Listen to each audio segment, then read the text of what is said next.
Assalamualaikum warahmatullahi wabarakatuh. Kita meneruskan kajian kita masih membahas dari nabi-nabi min dzurriyyati Adam, dari keturunan Adam alaihi salatu wassalam. Dan malam ini kita akan membahas tentang qissatu Ismail alaihi salam, kisah Nabi Allah Ismail alaihi salatu wassalam. Tentu kisah ini menarik untuk kita kaji, karena bagaimanapun Nabi Allah Ismail adalah kakek buyut daripada Nabi kita, Nabi Muhammad sallallahu alaihi wasallam. Nanti kita akan jelaskan nasab dari Nabi kita sampai kepada Nabi Allah Ismail alaihi salatu wassalam. Ma'asyiral muslimin yang dimuliakan Allah Subhanahu wa taala, di dalam Al-Qur'an Allah Subhanahu wa taala sebut tentang kisah Ismail ini 12 kali di 8 surat dalam Al-Quran. Di antaranya surah Al-Baqarah, kemudian terulang di Al-Imran, kemudian terulang di An-Nisa, kemudian juga pada surah Al-An'am, pada surah Ibrahim, kemudian Al-Anbiya, surah Sad, dan juga surah Maryam. Artinya cukup lengkap kisah Ismail alaihi salatu wassalam disebutkan di dalam Al-Quranul Karim. Kalau kita melihat kepada nasab daripada Ismail sampai kepada Rasul kita Nabi besar Muhammad sallallahu alaihi wasallam, jadi Ismail alaihi salatu wassalam itu memiliki 12 putra. Jadi anak-anak Ismail itu semuanya 12, satu perempuan.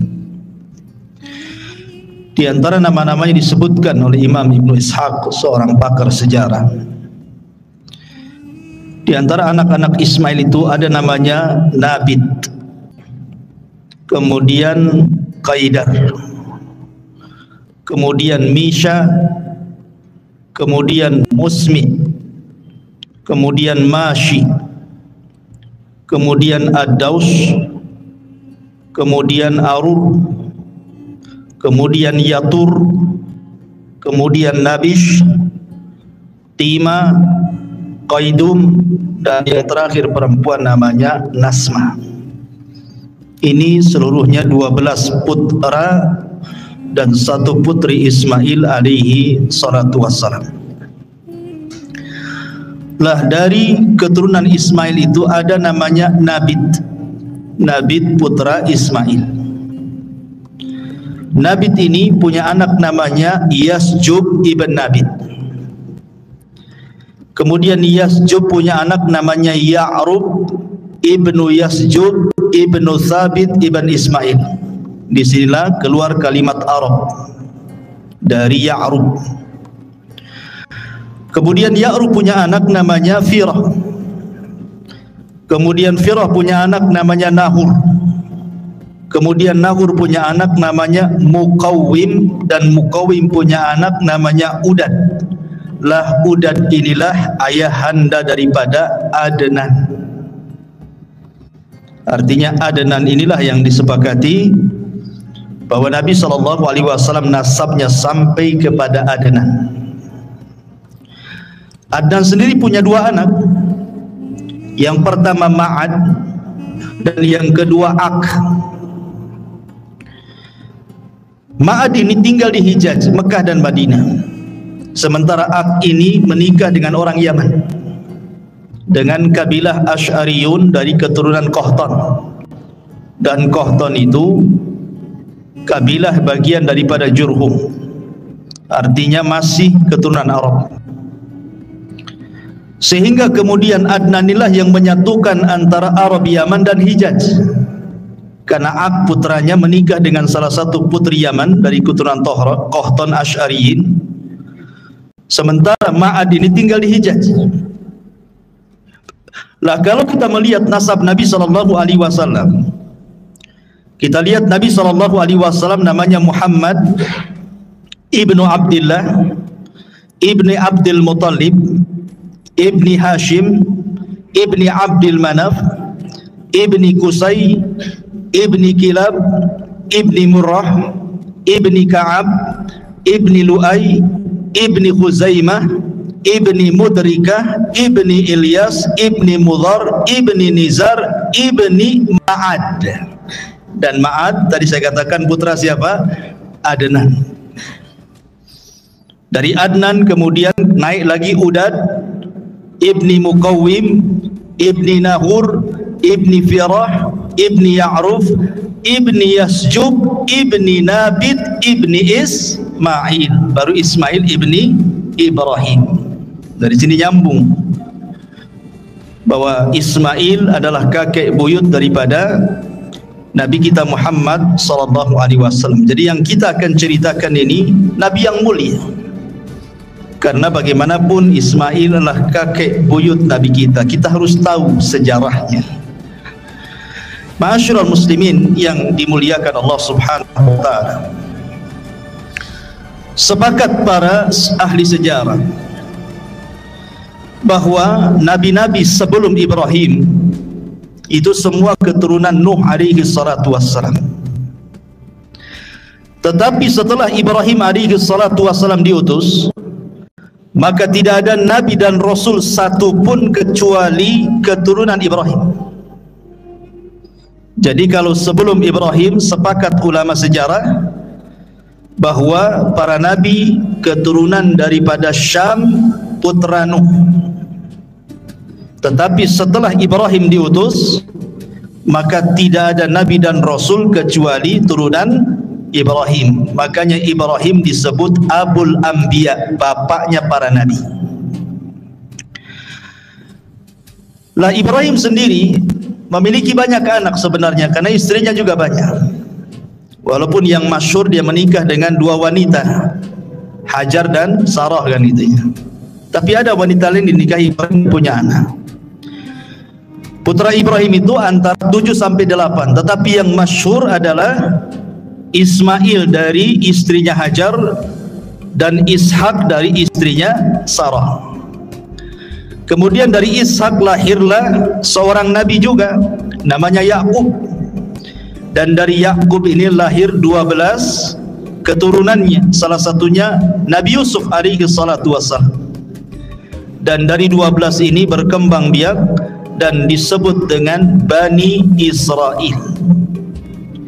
Dari turunan Yakub ini ribuan para nabi muncul dan diutus kepada Bani Israel, dan ditutup dengan kenabian dan kerasulan Isa ibnu Maryam alaihi salatu wassalam. Ini dari jalur Ishak. Tapi kalau dari jalur Ismail tidak ada yang jadi nabi, tidak ada yang jadi nabi. Baru setelah kemudian keturunannya sampai kepada Abdul Muttalib. Abdul Muttalib punya anak namanya Abdullah. Dari Abdullah inilah lahir Nabi akhiruz zaman, Khatamul Anbiya wal Mursalin, Rasul Muhammad sallallahu alaihi wasallam. Itu kalau kita bicara nasab. Tentu ketika cerita Ismail tidak lepas daripada kisah ibundanya Hajar. Lalu siapa Hajar ini? Ada yang mengatakan bahwa Hajar ini Kalau menurut versi Yahudi, dia adalah seorang budak yang berada di istana Farainah, istana Fir'aun Mesir kala itu. Kemudian dihadiahkan kepada Sarah dan menjadi budak Sarah. Tentu sebagian ulama membantah kalau Hajar itu seorang budak, karena di sini ada berbau merendahkan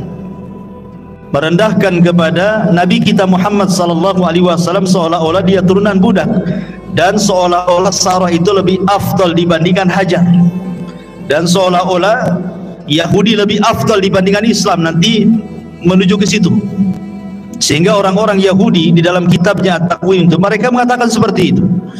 Hajar seorang budak, sementara Sarah ini tuannya, sehingga ada sebagian para ulama membantah Hajar ini bukan budak. Hajar ini justru adalah turunan Amalikoh ataupun turunan Farainah yang dahulu menguasai Mesir, dan dia adalah putri daripada pembesar Amalikoh atau Amalikoh dan juga Kan'ani ini. Kemudian dijajah oleh Farainah, oleh orang-orang Fir'aun. Kemudian ditawanlah Hajar ini, kemudian dijadikan pelayan di istana Fir'aun. Lah kemudian setelah Sarah datang ke Mesir bersama Ibrahim, kemudian raja ini hendak melakukan sesuatu yang buruk kepada Sarah. Sarah pun berdoa kepada Allah dengan tawasul dengan amal saleh. Tiba-tiba raja ini stroke, tidak bisa bergerak, kemudian minta doa supaya disembuhkan. Maka Sarah berdoa kepada Allah, kemudian disembuhkan. Karena dia ketakutan kepada Sarah tapi hatinya masih suka, maka kemudian dihadiahkanlah Hajar kepada Sarah sebagai bukti kecintaan Fir'aun ini kepada Sarah, karena tidak bisa apa-apa. Ya. Jadi Hajar ini orang mulia, bukan sebagaimana prasangka orang-orang Yahudi. Itu ada yang mengatakan seperti itu. Intinya bahwa kemudian Hajar ini dihadiahkan kepada Sarah, kemudian tinggal bersama Sarah dan juga Ibrahim di Mesir. Tetapi karena memang kondisinya kurang kondusif, akhirnya Ibrahim pun kemudian meninggalkan Mesir dan kembali ke Syam, Palestina. Maka hiduplah 3 orang ini di Palestina. Lah usia Ibrahim alaihi salatu wassalam itu sudah tua, sudah hampir 82 tahun lebih, tetapi tidak kunjung juga punya keturunan. Hampir 86 lebih gitu ya, ya di atas 80 lah.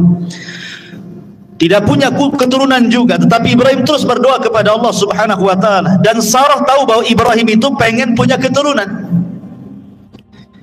Sehingga karena kecintaan Sarah kepada Ibrahim, dia melirik Hajar. Bagaimana kalau seandainya Ibrahim menikah dengan Hajar, siapa tahu dari Hajar ini melahirkan keturunan. Akhirnya kemudian Ibrahim menikahi Sarah, menikahi Hajar, dan betul setelah menikah dengan Hajar, maka hamillah Hajar, kemudian punya anak dan lahirlah bayi, kemudian dinamai Ismail ibnu Ibrahim. Kemudian timbullah kecemburuan. Ingat bahwa idza aradallahu syai'an ahya asbab. Allah itu kalau menghendaki sesuatu pasti dimunculkan sebabnya. Allah menghendaki Ibrahim itu hijrah dari Palestina ke Mekah kan gitu. Tapi kan harus ada sebabnya. Sebabnya apa kan itu? Maka dibuat sebabnya. Salah satu penyebabnya adalah Hajar ini ketika memiliki Ismail, Ibrahim itu cinta betul dengan Ismail. Otomatis ketika cinta dengan Ismail, lebih banyak tinggal bersama Hajar. Cemburulah Sarah. Wajar kecemburuan seorang wanita, istri Nabi saja cemburu, Aisyah kan, kepada Safiyah. Sampai-sampai kemudian mengatakan tentang Safiyah itu, hasbuka an Safiyata kada wa kada ya Rasulullah. Cukuplah Safiyah ini begini dan begitu. Maksudnya Aisyah ingin mengisyaratkan dengan tangannya, Safiyah itu pendek loh, aku tinggi, gitu maksudnya. ingin merendahkan Safiyah. Tapi Rasul marah dan mengatakan, ya Aish, laqad qulti kalimatan law muzizat bihal bahru lamazazathu. Wahai Aisyah, engkau sudah mengucapkan kalimat ghibah, yang satu kalimat ghibah ini kalau dilempar ke air lautan, satu air lautan tercemar dengan kalimat. Aisyah cemburu karena Safiyah itu walaupun kecil pendek tapi cantik. Artinya kecemburuan itu ada gitu. Jangan dikira istri Nabi tidak cemburu kan gitu. Kalau istri Nabi saja cemburu, apalagi istri antum. Kalau antum poligami ya wajar kan itu. Jangan ngamuk-ngamuk antum kan itu. Aisyah saja cemburu, kemudian juga Sarah juga cemburu kepada Hajar kan. Akhirnya Sarah meminta kepada Ibrahim untuk dijauhkan Hajar dengan dirinya. Terserah mau ditaruh di mana, tapi jangan dekat-dekat dengan diriku. Dari situlah datang perintah agar Ibrahim membawa Hajar ke mana? Ke Mekah. Bayangkan Palestina ke Mekah itu kan perjalanan 1 bulan naik unta tuh. Tentu sekali lagi karena hikmah yang Allah kehendaki. Maka berangkatlah kemudian Ibrahim bersama Hajar dan bayi kecil Ismail. 1 bulan naik unta sampai kemudian singgah di sebuah wadi, lembah. Lembah itu tidak ada tanaman, tidak ada air. Di sekelilingnya hanyalah padang pasir kering kelontang, lautan padang pasir yang tidak bertepi. Tiba-tiba kemudian sampai di situ, Ibrahim hanya meletakkan Hajar dan juga Ismail kemudian pergi. Hanya dibekali beberapa bekal untuk beberapa hari saja. Tentu wanita ditinggal suaminya begitu saja kan tidak terima juga. Akhirnya dia mengikuti Ibrahim dan mengatakan kepada Ibrahim, aina tadhhab wa tatrukuna bihadzal wadi? Ya Ibrahim, Anda pergi kemana? Kenapa kau tinggalkan kami di lembah ini? Alladzi laisa fihi insun wala syai'un. Di sini tidak ada manusia, di sini enggak ada apa-apa, enggak ada pohon, enggak ada binatang, enggak ada minuman, enggak ada apa-apa. Dan terus mengikuti Ibrahim sampai ketika di tempat namanya Kada. Baru kemudian Ibrahim terhenti. Kemudian Ibrahim mengatakan kepada Hajar, ilallah, kutinggalkan dirimu kepada Allah. Bayangkan hanya ngomong begitu saja, kutinggalkan dirimu kepada Allah. Barulah kemudian Hajar paham dan mengatakan, raditu billah. Dalam riwayat Bukhari, idzan la yudayyi'un Allah. Kalau begitu saya redha dengan Allah. Dalam riwayat, kalau begitu pasti Allah tidak akan menyia-nyiakan saya. Kalau begitu idhab ya Ibrahim, pergi engkau Ibrahim. Dari sini ada pelajaran besar bagaimana Hajar dan juga Ismail kecil mengajarkan kepada kita sifat tawakkul ala Allah, sifat tawakal. Dan ini risalah kepada para wanita-wanita di zaman sekarang gitu ya, yang mungkin ditinggal meninggal suaminya, atau ditinggal pergi bekerja suaminya berbulan-bulan, atau boleh jadi suaminya tidak bertanggung jawab, boleh jadi Allah berkehendak lain untuk dirinya. Kalau dia bertawakal kepada Allah Subhanahu wa taala, maka katakan seperti yang dikatakan Hajar, idzan la yudayyi'un Allah. Kalau begitu Allah tidak menyia-nyiakan saya.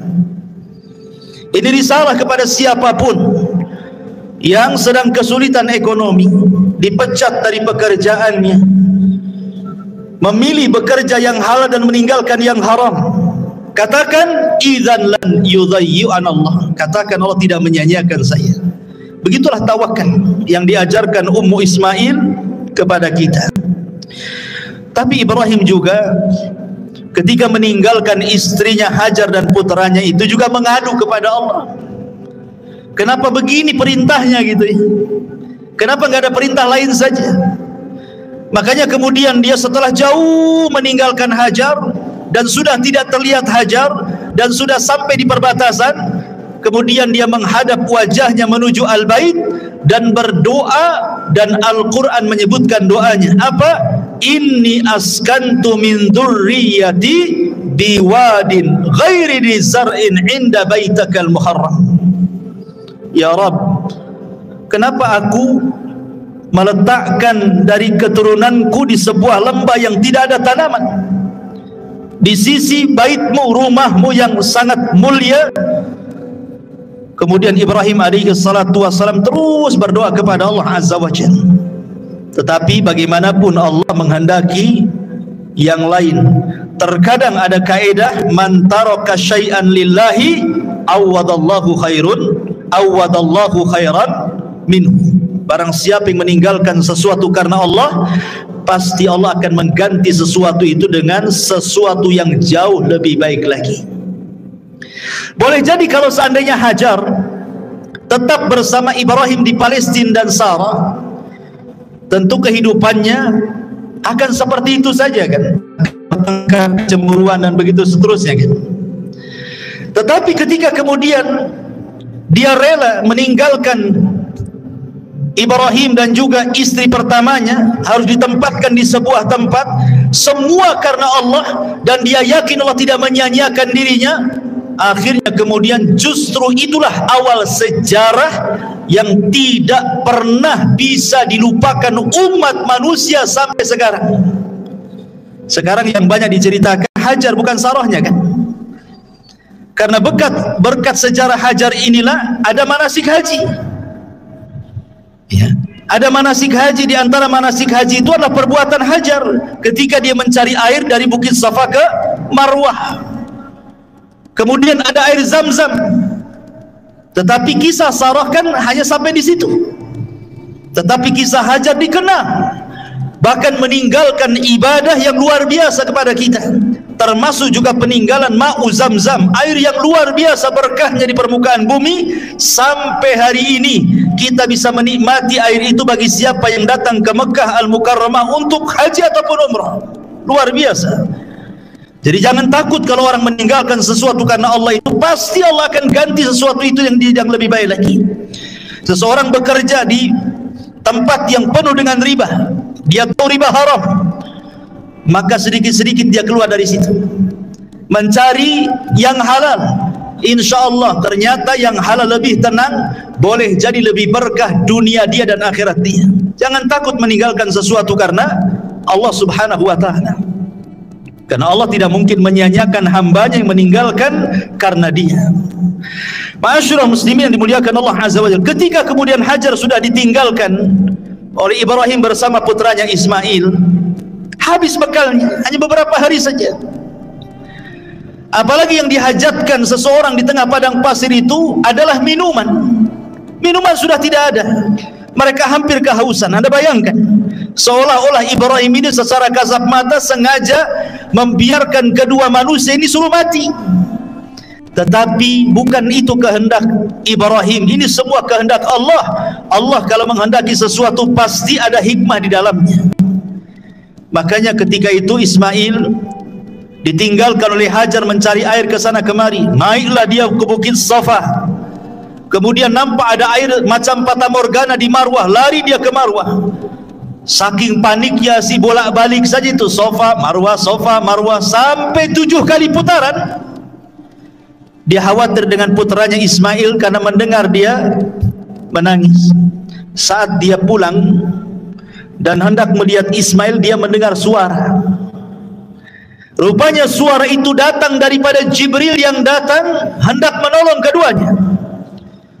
Ketika kemudian mendekati putranya Ismail, rupanya di sampingnya ada Jibril alaihi salam. Ada yang mengatakan Jibril kemudian menghentakkan sayapnya persis di belakang punggung Ismail, seolah-olah ingin mengatakan bahwa Zam-Zam ini miliknya Ismail, karena ditaruh di situ gitu ya, di belakang Ismail, belakang punggung Ismail, ditancapkan kemudian sayapnya. Kemudian Jibril pergi, dan Jibril sempat mengatakan la takhafu dhai'ata fa innaha huna baitun lillah. ya bani hadzal ghulam wa abuhu wa anna Allah la yudayyi'u ahlahu. Kata Jibril sebelum pergi, wahai Ummu Ismail, jangan takut, Allah menyanyiakan dirimu. Tidak, Allah tidak akan menyanyiakan dirimu. Di sini kelak akan dibangun Baitullah, rumah Allah. Yang akan membangunnya ni anakmu Ismail yang masih bayi dan bapaknya kelak Ibrahim. Dan Allah tidak akan menyanyiakan siapapun yang dekat dengan Baitullah ini. Kemudian Jibril pergi. Begitu dalam riwayat Bukhari. Lah kemudian ketika melihat ada air muncrat dari tanah, maka segeralah kemudian Hajar membendungnya. Dalam bahasa Arab, membendung itu artinya zam. Jadi dikumpulkan di bendung sambil mengucapkan zam.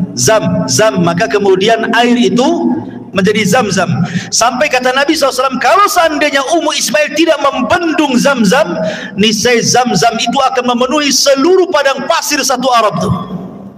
Ya. Dari situlah kemudian akhirnya Ismail dan juga Hajar minum dari air zam-zam berhari-hari tanpa makan, sudah cukup.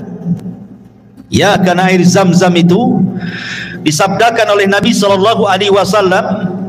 Apa sabda Nabi SAW tentang zam-zam?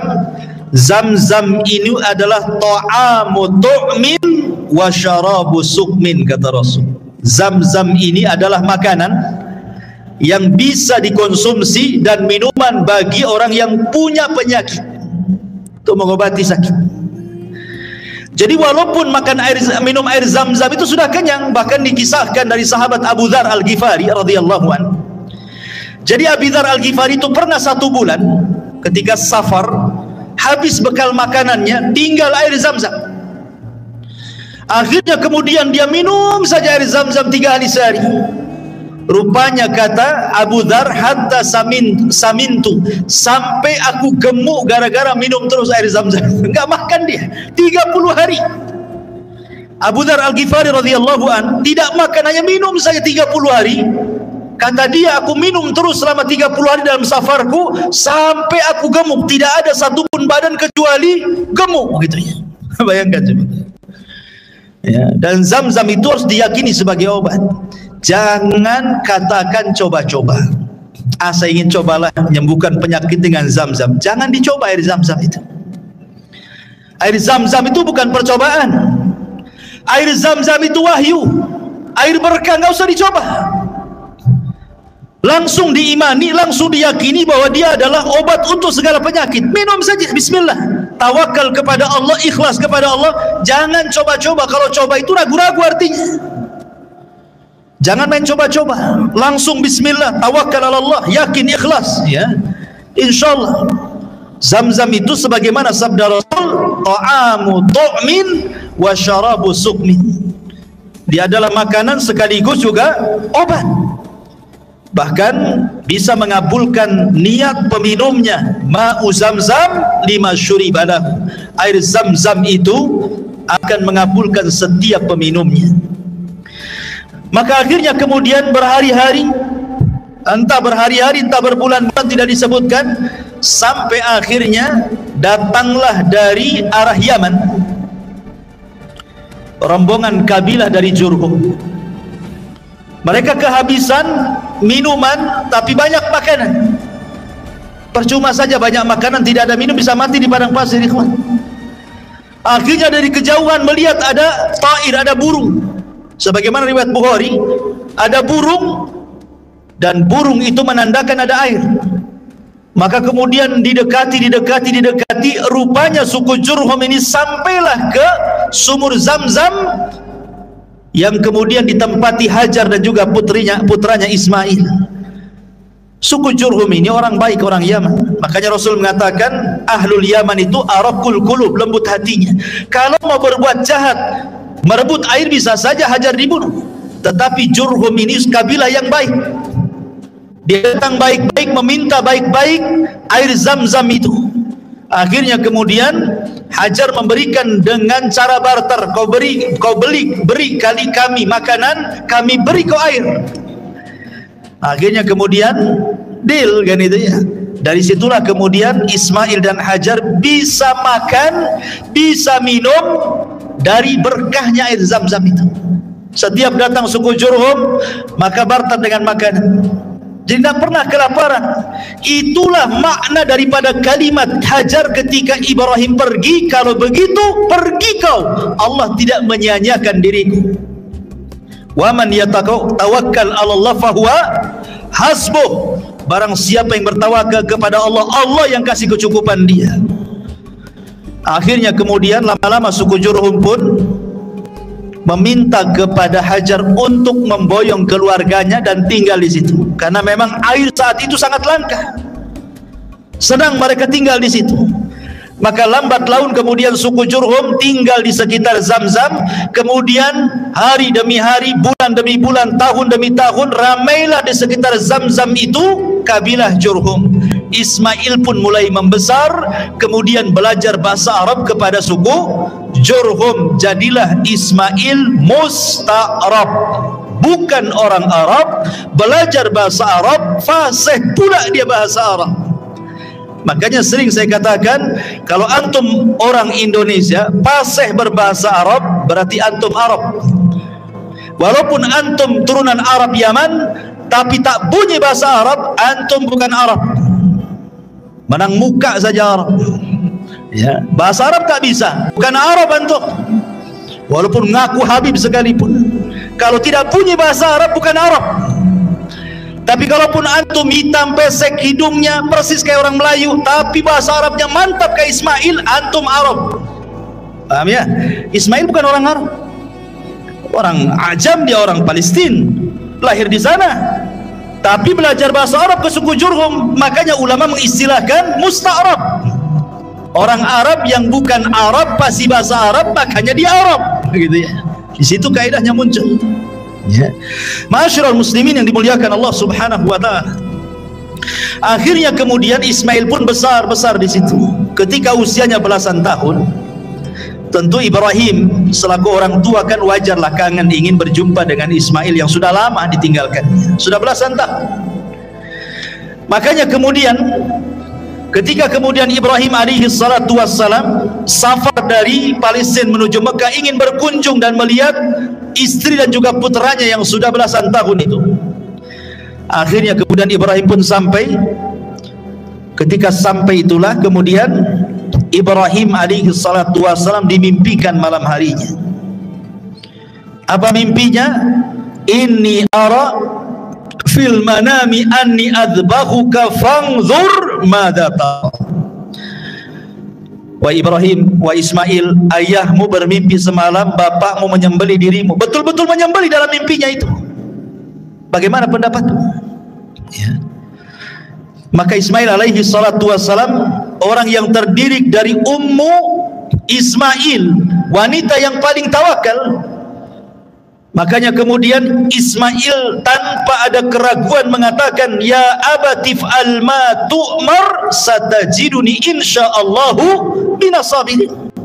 Wahai bapakku, kalau itu perintah Allah, insyaallah engkau akan mendapati aku termasuk anak yang sabar. Kenapa Ismail mengucapkan kalimat insyaallah? Hikmah di balik Ismail mengucapkan kalimat insyaallah itu seolah-olah Ismail ingin mengatakan seperti ini. Kalau aku redha aku disembelih, engkau pun wahai bapakku redha aku disembelih, tapi Allah tidak redha, maka engkau tidak dapati aku termasuk hamba yang sabar. Kenapa? Karena ini akal-akalan kamu saja. Tetapi kalau seandainya aku redha disembelih, engkau redha disembelih, Allah pun redha, maka kau akan dapati aku termasuk anak yang sabar. Kenapa? Karena ini bukan akal-akalan kamu, tapi ini perintah Allah. Itu maksudnya. Makanya dia mengatakan, satajiduni insyaallahu minas sabirin. Kau akan dapati aku termasuk hamba Allah yang bersabar insyaallah, kalau Allah berkehendak. Itulah kandungan makna insyaallah. Penting kita mengucapkan kalimat insyaallah itu. Ya, bukan kalimat ragu-ragu insyaallah itu, tapi kalimat berkah. Ya.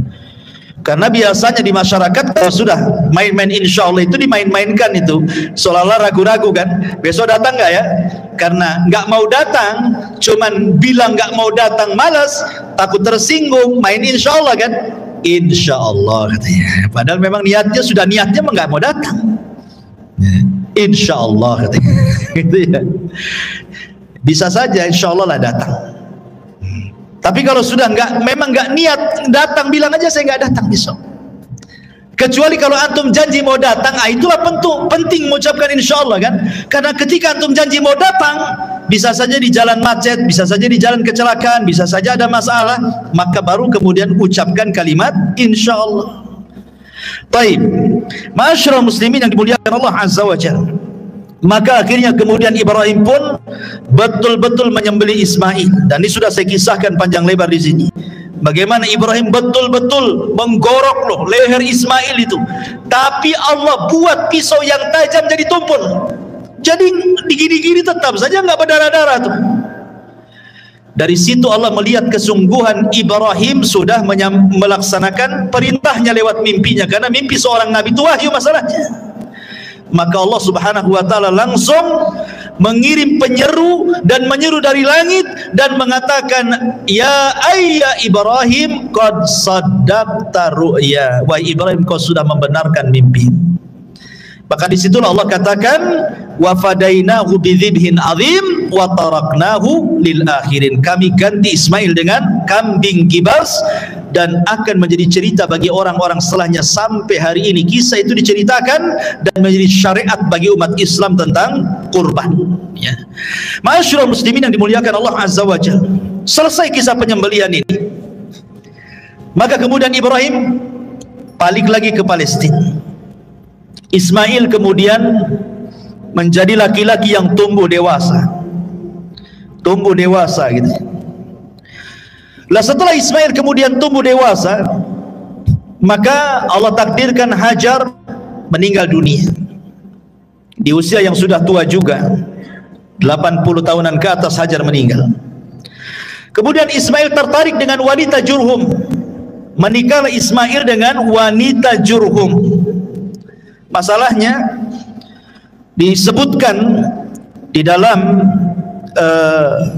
sejarah, bahkan juga diriwayatkan dalam Sahih Bukhari, bahwa ketika kemudian Ismail alaihi salatu wassalam menikah dengan wanita Jurhum itu, Ibrahim mendengar putranya sudah menikah. Maka Ibrahim dari Palestina datang ke Mekah ingin melihat istri daripada Ismail.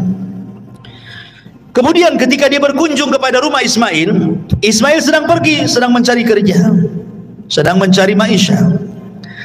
Maka kemudian Ibrahim bertanya kepada istri pertama Ismail yang dinikahi ini tentang bagaimana kehidupannya. Tiba-tiba kemudian ngeluh dia dan mengatakan, nahnu bisyarrin, nahnu fi dhikin wa syiddatin, fasyakat ilaihi. Hidup kami ini susah, kata istri pertamanya ini. Hidup kami dalam kejelekan, hidup kami tidak senang, hidup kami dalam kemiskinan, susah makan, macam-macam diadukan kepada Ibrahim. Ini istri Ismail tidak tahu kalau di depannya itu Ibrahim ya, karena dia ngaku dia mertuanya kan gitu. Akhirnya kemudian Ibrahim ini melihat ini kok istrinya aneh, ini kok ngeluh-ngeluh gini nih, berarti Ismail ini salah cari jodoh nih. Akhirnya kemudian Ibrahim sebelum pergi, dalam Sahih Bukhari dijelaskan, Ibrahim menasihati istrinya, nanti kalau datang suamimu Ismail, katakan pesan dari saya, ghayyir atabata babik. Kemudian pergi Ibrahim. Ketika Ismail kemudian pulang, diceritakan sama istrinya bahwa ada orang tua sifatnya seperti ini. Kaget dia, lah itu orang tua saya, kenapa kau tidak memuliakan dia? Kata istri, saya tidak tahu itu orang tuamu. Akhirnya kemudian kata Ismail, berpesan apa itu orang tuaku kepadaku? Kata istrinya, dia hanya berpesan, ghayyir atabata babik, katanya, ganti tangga menuju rumah depanmu, katanya. Kata Ismail, oh iya, yang dimaksud atabat itu adalah engkau, aku disuruh menceraikan kamu, katanya. Wasiat Ibrahim. Akhirnya diceraikan istri pertamanya. Kemudian setelah diceraikan istri pertamanya, terdengarlah oleh kabilah Jurhum Ismail menceraikan istrinya. Akhirnya kemudian banyak pembesar-pembesar Jurhum itu yang menawarkan putrinya. Bagaimanapun Ismail ini tokoh kan itu ya. Dia pemilik Zamzam, orang-orang Jurhum mereka sangat berhajat kepada Zamzam dan itulah ekonominya selama ini mereka hidup. Akhirnya kemudian ada salah satu daripada pembesar Jurhum itu menawarkan putrinya yang saleh untuk menikah dengan Ismail. Akhirnya kemudian Ismail pun menikah dengan istri keduanya, tapi tetap Ibrahim hendak mengujinya. Datang kedua kalinya kepada istri yang keduanya, kemudian bertanya soal kondisi kehidupannya, maka kemudian kata istri keduanya, dia menceritakan nahnu bi khairin, katanya kami dalam kondisi baik, wasaatin, dan dalam kondisi lapang. Padahal kehidupannya susah, tapi dia tetap mengatakan baik dan kondisi lapang. Berarti baik akhlaknya tuh ya. Kemudian ketika itu karena istri keduanya kan tidak tahu kalau itu ayahanda daripada Ismail, tetap dia menghormatinya. Diambillah daging kambing, kemudian sebagai menjamu tamu, kemudian diambillah air Zamzam, kemudian disodorkan kepada Ibrahim. Kalau istri pertama nggak keluar tuh sama sekali itu jamuan-jamuan itu ya. Ini istri keduanya betul-betul muliakan tamu. Maka Ibrahim senang dengan istri keduanya, kemudian berdoa kepada Allah, Allahumma barik li ta'amikum wa syarabikum. Ya Allah, berkahi makanan kalian, ya Allah berkahi minuman kalian, ya Allah tetapkan rumah tangga kalian berdua. Kemudian Ibrahim mengatakan, nanti kalau sampai anakku sampaikan pesan bapaknya. Apa? La tughayyir atabata babik, jangan kau ganti lagi tangga menuju depan rumahmu, katanya. Nah, itu istrimu tuh katanya. Akhirnya Ismail pulang, kemudian diceritakan istri keduanya. Kata Ismail, ayahku menyuruh agar aku tidak menceraikan kamu. Lihat. Tapi di sini syahidnya Ibrahim mendoakan apa? Mendoakan makanan dan minuman. Yang ketika itu makanan yang didoakan oleh Ibrahim apa? Daging kambing dan juga air Zamzam. Sejak itulah kambing dan Zamzam di Mekah menjadi berkah karena doanya Ibrahim. Makanya penduduk Mekah itu walaupun makan kambing siang, pagi, sore, malam, nyantai saja mereka. 1 tahun mereka pagi, siang, sore makan kambing, nggak ada cerita naik darah, naik kolesterol, stroke, nggak ada. Coba antum pakai kambing Batam, sebulan saja pagi kambing, siang kambing, malam kambing, pagi sate, siang gulai, rawon lagi sorenya, malamnya tengkleng. Sebulan saja. Apa nggak naik itu tensinya? Ya. Masyaallah muslimin yang dimuliakan Allah Azza wa Jalla. Intinya bahwa kemudian Ismail pun tetap tidak menceraikan istrinya karena dapat istri yang soleh. Dari istri inilah lahir 12 keturunannya yang saya sebutkan di mukaddimah tadi. Kemudian setelah itu Sarah meninggal, maka Ibrahim kemudian hijrah dari Palestina dan bergabung bersama Ismail. Disinilah terjadi pembuatan Ka'bah, pembangunan Ka'bah yang sempat roboh. Kisahnya adalah, jadi ketika kemudian Allah Subhanahu wa taala perintahkan Ibrahim untuk membangun Ka'bah dan juga putranya Ismail, maka mulailah kemudian Ibrahim dan juga Ismail mencangkul bagian Ka'bah yang akan dibangun sampai kemudian mendapati pondasi. Dan ketika di zaman jahiliyah pernah kan dirobohkan karena terkena banjir sehingga Ka'bah rusak, kemudian oleh Al-Walid ibn Mughirah dan orang-orang Quraisy digali sehingga sampai kepada pondasi awal Ka'bah yang berwarna hijau. Ya, pondasinya itu warna hijau. Ya. Lah Ibrahim juga sama, karena Ibrahim itu tidak mulai dari pondasi, karena pondasi sudah ada sejak zaman para malaikat membangunnya. Ada yang mengatakan Adam yang membangunnya gitu. Jadi Ibrahim itu hanya meninggikan saja. Maka mulailah kemudian Ibrahim dan Ismail meninggikan dari atas pondasi itu bangunan Ka'bah. Dan bentuknya memanjang karena Hijar masuk ke dalamnya. Tapi di zaman jahiliyah ketika Ka'bah itu hancur hanya dibangun separuh saja sehingga Hijar keluar. Hijar Ismail keluar gitu ya. Kalau di zaman Ibrahim masuk Hijar itu. Ya, dan juga pintunya 2. Pintu masuk, pintu keluar. Kemudian di tanah. Kalau sekarang kan pintunya di atas gitu ya. Agak sulit, orang-orang tertentu saja masuk. Kalau orang dulu kan siapa aja bisa masuk gitu ya. Intinya bahwa ketika kemudian sudah dibantu oleh Ismail pembangunan Ka'bah, sampai kemudian ada satu tempat yang itu khusus untuk satu batu, kurang satu batu, maka Ibrahim meminta kepada Ismail untuk mencari batu. Kemudian pulang, rupanya yang dibawa itu Hajar Aswad, batu dari sorga. Ibrahim tahu ini Hajar Aswad, dulunya warnanya putih tapi menjadi hitam karena dosa anak Adam, kata Rasul. Maka diletakkan Hajar Aswad di Ka'bah sebagai pelengkap Ka'bah itu. Dan Hajar Aswad ini menjadi kiblat bagi kita kaum muslimin ketika sholat kita. Dan pernah hilang 20 tahun, dicongkel oleh orang-orang Syiah. Ketika Syiah menyerbu Mekah ketika itu kan, sampai dipantai ribuan jemaah haji itu, sampai orang yang nempel di kiswah Ka'bahnya dipantai itu orang-orang Syiah itu, dicongkel itu Hajar Aswad, dibawa ke Bahrain. 20 tahun hilang Hajar Aswad itu. Tapi setelah Hajar Aswad dicuri sama orang-orang Syiah itu, dibawa ke Bahrain, banyak azab menimpa Bahrain. Akhirnya takut dibalikin lagi setelah 20 tahun. Ya, Ma'asyiral muslimin yang dimuliakan Allah Subhanahu wa taala, intinya bahwa Allah Subhanahu wa taala menggambarkan dalam Al-Qur'an, inna awwala baitin wudi'a lin-nasi lalladzi bi Bakkah mubarakan wa hudan lil alamin fihi ayatun bayyinatun maqamu Ibrahim wa man dakhalahu kana amina walillahi 'alan nasi hajjul baiti man istata'a ilaihi sabila wa man kafara fa innallaha ghaniyyun 'anil alamin.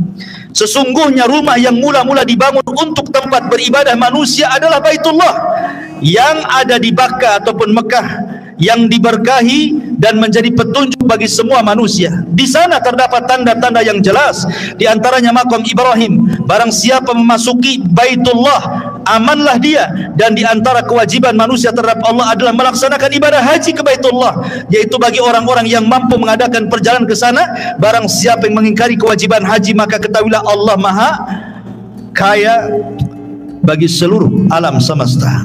Ketika Ibrahim sudah selesai itu membangun Ka'bah, dan apabila dia capek, maka dia berdiri di samping Ka'bah yang kemudian menjadi makom Ibrahim. Makom dulu tempat istirahatnya di situ, makanya makom sekarang kan. Ya. Jadi setelah selesai, Allah perintahkan kepada Ibrahim untuk mengajak seluruh manusia yang ada di bumi suruh haji. Ibrahim gimana? Harus datang kemana-mana mengajak manusia haji, perlu berapa waktu ke timur, ke barat, ke selatan, ke utara. Jadi Ibrahim mengatakan, ya Rabb, tidak mungkinlah saya berjalan ke sana kemari kan itu. Tapi Allah mengatakan, ya Ibrahim, aku tidak suruh kau jalan ke sana kemari, aku suruh kau berteriak dari Mekah. Nanti kami yang sampaikan suaramu ke ujung barat, ke ujung timur, ke selatan dan ke utara. Dan ini mukjizatnya Ibrahim. Cukup kau serukan manusia untuk haji, suaramu sampai di sana nanti, gitu maksudnya. Maka Ibrahim pun menyerukan manusia untuk haji, suaranya kemana-mana, masuk ke telinga semua manusia. Subhanallah, seruan Ibrahim masih melengket di telinga kita sampai hari ini. Semua datang ke Mekah, ya, semua datang ke Mekah kan. Alhamdulillah, seruan Ibrahim sampai hari ini melekat di telinga-telinga kaum muslimin. Wa'adzin finnas, ya, dan serukan kepada manusia untuk haji, ya'tuka rijalan wa ala kulli dhamirin ya'tin min kulli fajin ami, kata Allah. Maka akan datang dari semua belahan negeri untuk menziarahi Ka'bah. Sadaqallahul azim. Lihat bagaimana sekarang dari penjuru negeri datang ke Mekah. Subhanallah, tidak ada orang yang bosan datang ke Mekah dalam rangka haji dan umrah. Ya, buktinya orang yang hari-hari umrah belakangan punya travel umrah pula dia. Saking pengen terus ke sana bolak-balik gitu. Begitulah Allah cintakan manusia untuk haji. Ma'asyiral muslimin yang dimuliakan Allah Subhanahu wa taala. Kemudian Nabi Ibrahim alaihi salatu wasalam wafat, dan Allah Subhanahu wa taala kemudian menggantikan estafet dakwah Ibrahim kepada pundak Ismail. Makanya Allah Subhanahu wa taala firmankan di dalam surah Maryam ayat 54-55, wadhkur fil kitabi Ismail innahu kana sadiqal wa'di wa kana rasulan nabiyya. Ceritakan wahai Muhammad fil kitab, di dalam Al-Quran, tentang Ismail. Dia adalah orang yang sangat jujur dan amanah. wa kana rasulan, dia seorang rasul, nabiyan, dan seorang nabi. Diutus kepada siapa kalau dia seorang rasul? Ismail diutus kepada seluruh bangsa Arab. Jadi Ismail nabinya bangsa Arab, dia seorang rasul dan seorang nabi. Wa kana ya'muru ahlahu bis salati waz zakati wa kana inda rabbih mardiyya, dan dia memerintahkan keluarganya untuk salat, zakat, dan dia di sisi Allah sangat diridhai, sangat disukai. Ismail diangkat menjadi nabi dan rasul dan berdakwah setelah Ibrahim kepada seluruh bangsa Arab. Dan subhanallah, asar Ismail sampai kepada di masa jahiliyah, di masa diutusnya Nabi SAW, sampai ketika Rasul datang ke Gua Hira untuk tahannud, untuk i'tikaf di Gua Hira, belum diangkat jadi nabi. Kemudian Rasul SAW tafakur di situ, beribadah kepada Allah Azza wa Jalla, beribadah atas syariat siapa coba? Kan belum diangkat jadi nabi, belum ada syariat kan? Jadi Rasul beribadah di atas syariat Ismail. Dia beribadah di atas syariat Ismail, tafakur dalam gua itu. Ya, karena belum ada syariat yang diberikan kepada Rasul seperti sholat, zakat, puasa, Quran, dan begitu seterusnya. Maka dia tafakur ala syariat Ismail, di atas syariat Nabi Allah Ismail alaihi salatu wassalam, sampai datang Jibril dan mengangkat Nabi sallallahu alaihi wasallam sebagai nabi dan juga rasul. Dan ketika Ismail alaihi salatu wassalam meninggal dunia, suku Jurhum itu dari turunan Ismail dan juga turunan istrinya itu masih mentauhidkan Allah, tapi masalahnya tidak bertahan. Tiba-tiba kemudian datang orang Arab yang tidak suka dengan suku Jurhum, namanya Khuza'ah. Maka Khuza'ah itulah akhirnya menggempur Jurhum. Mulailah kemudian Jurhum pun kalah, akhirnya kembali ke Yaman dan dikuasai Hijaz oleh Khuza'ah. Lah sebelum kemudian Khuza'ah ini menguasai Jurhum, Jurhum pandai karena ekonomi mereka dari Zamzam. Disitulah air Zamzam dipendam sama orang-orang Jurhum supaya jangan direbut Khuza'ah, dipendam sampai akhirnya beratus-ratus tahun hilang Zamzam itu. Ketika kemudian dikuasai oleh Khuza'ah, Khuza'ah tidak menemukan di mana letak air Zamzam itu. Subhanallah, di antara salah satu tokoh daripada tokoh Khuza'ah ada namanya Amr ibn Luhai. Amr ibn Luhai. Amr ibn Luhai inilah, dialah yang pertama kali merubah agama Ismail dan juga Ibrahim di kota Arab. Di negeri Arab itu dialah yang pertama merubahnya, karena dia yang membawa patung Hubal dari Syam kemudian meletakkan di dalam Ka'bah. Makanya Rasul mengatakan, inni ra'aitu Amr ibn Luhai fin nari yajurru am'a'ah. Aku melihat Amr ibn Luhai terburai ususnya di neraka karena dia yang pertama kali merubah syariat Ibrahim. Amr ibn Luhai ini, sejak itulah Amr ibn Luhai mengasas akidah musyrik, menyembah berhala. Akhirnya tidak ada satupun orang Arab kecuali menjadi penyembah berhala, kecuali hanya beberapa orang yang bisa dihitung dengan jari yang masih beragama Ismail dan Ibrahim, seperti Waraqah ibn Naufal, ya, kemudian ayahanda Said ibn Said, ya, kemudian beberapa orang, ya, tidak banyak itu yang masih beragama Hanafiyah Samah, termasuk Nabi SAW masih berpegang dengan syariat Ismail, ya. Tetapi yang lainnya semua menjadi penyembah berhala. Lah baru di zaman Abdul Muttalib, di zaman Abdul Muttalib inilah baru kemudian ditemukan air Zamzam. Jadi begini kisahnya. Abdul Muttalib ini, ikhwatu fiddin, muliakan Allah Azza wa Jalla, ketika itu menjadi Sayyidul Arab, pemimpin Arab, karena Quraisy itu dipimpin oleh dua kabilah, kabilah Bani Abdi Manaf dan kabilah Bani Khuza'ah, kabilah Bani Khuza'ah, Makhzum, Bani Makhzum. Ada Bani Makhzum, kabilahnya Abu Jahal. Ada kabilahnya Bani Abdi Manaf, kabilahnya Bani Hashim, kabilah Nabi SAW. Jadi yang lain itu kabilah-kabilah kecil, yang besar ini nih Bani Makhzum dan Bani Abdi Manaf. Jadi gantian tuh, kadang-kadang yang menjadi pemimpin dari keturunan Makhzum, kadang-kadang dari Bani Abdi Manaf. Lah ketika itu yang menjadi pemimpin adalah dari Bani Abdi Manaf, Abdul Muttalib. Tapi setelah Abdul Muttalib meninggal, diambil alih oleh Bani Makhzum, Abu Jahal menjadi pemimpinnya, ya. Jadi Abdul Muttalib ini bermimpi ketika dia sedang tertidur di Hijr Ismail. Didatangi malaikat dan mengatakan, ihfir at-tayyibah, ihfir at-tayyibah, galilah at-tayyibah, benda yang baik. Kemudian besoknya mimpi lagi, didatangi lagi malaikat yang sama dengan mengatakan, ihfir al-barrah, ihfir al-barrah, katanya. Barrah ini apa? Benda yang baik ini. Kemudian yang ketiga kalinya, 3 hari berikutnya mimpi lagi, ihfir al-madrunah, katanya. Galilah sesuatu yang tersimpan. Abu Talib makin bingung. Hari keempatnya bermimpi lagi, baru jelas-jelas mengatakan ihfiriz Zamzam, katanya. Kamu harus menggali Zamzam. Oh, baru paham maksudnya. Kemudian dia dikasih tahu tanda-tandanya. Tanda-tanda kau menggali Zamzam itu 3. Pertama, di situ ada qaryatun namlin, ada desa semut, sarang semut. Yang kedua, di situ ada ghurab, ada gagak yang sedang makan semut. Yang ketiga, di situ ada darah yang tertumpah. Kalau itu terjadi, galilah di situ. Akhirnya suatu hari Abdul Muttalib ini sedang berjalan-jalan di Syab Arab ini.